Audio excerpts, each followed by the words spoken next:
محترم انجینئر محمد علی مرزا سر، میں آپ سے مخاطب ہوں۔ السلام علیکم ورحمۃ اللہ۔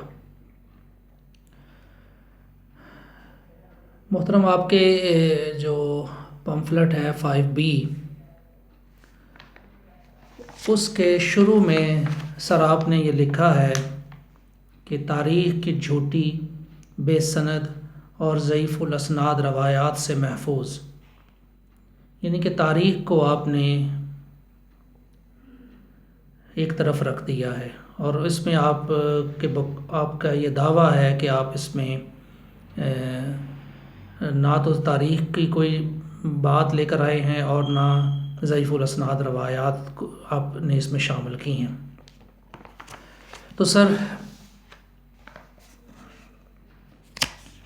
صفحہ 24 پر جو سیریل نمبر 49 ہے، اس کے نوٹ میں آپ نے یہ چیز لکھی ہے کہ سیدنا حسن بن علی رضی اللہ تعالیٰ عنہ نے جن شرائط کی بنیاد پر حضرت معاویہ بن ابی سفیان رضی اللہ تعالیٰ عنہ کو حکومت سپرد کی تھی، ان کی پوری تفصیل شروح احادیث اور کتب تاریخ میں ہیں۔ آگے پھر آپ نے وہ 4-5 میں جو ہیں وہ پوائنٹس لکھے ہیں۔ سر، ایک طرف آپ یہ کہہ رہے ہیں کہ تاریخ کی جھوٹی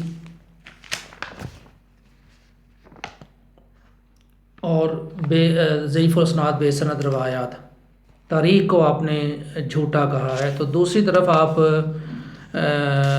جو کتب تاریخ کا آپ ریفرنس دے رہے ہیں۔ سر، یہ تضاد کیوں ہے؟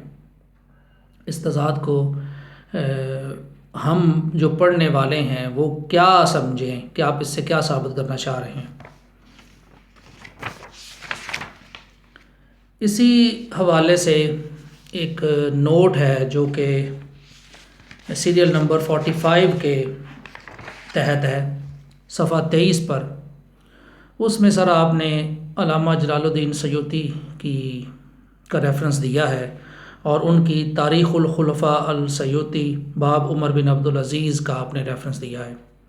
سر، یہ بھی تو تاریخ کی ایک کتاب ہے، اور علامہ جلال الدین سیوطی کے حوالے سے میں نے کئی دفعہ آپ کے لیکچرز میں ان کے حوالے سے جو آپ ان کی شان بیان کرتے ہیں وہ بھی شاید آپ سے مخفی نہ ہو، بلکہ آپ کو یاد ہوگی، لیکن یہاں پر آپ نے علامہ جلال الدین سیوطی صاحب کی تاریخ کا جو ریفرنس دیا ہے، اور جو آپ باتیں ان کے حوالے سے کرتے ہیں، ان کو اگر دیکھا جائے تو یہاں بھی ایک تضاد نظر آتا ہے۔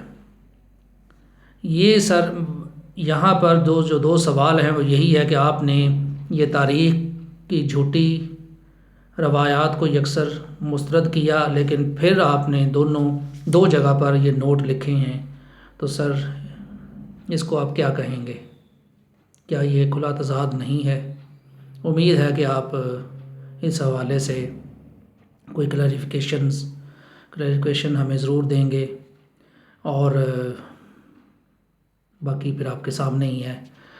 جزاک اللہ خیرہ۔ السلام علیکم ورحمۃ اللہ۔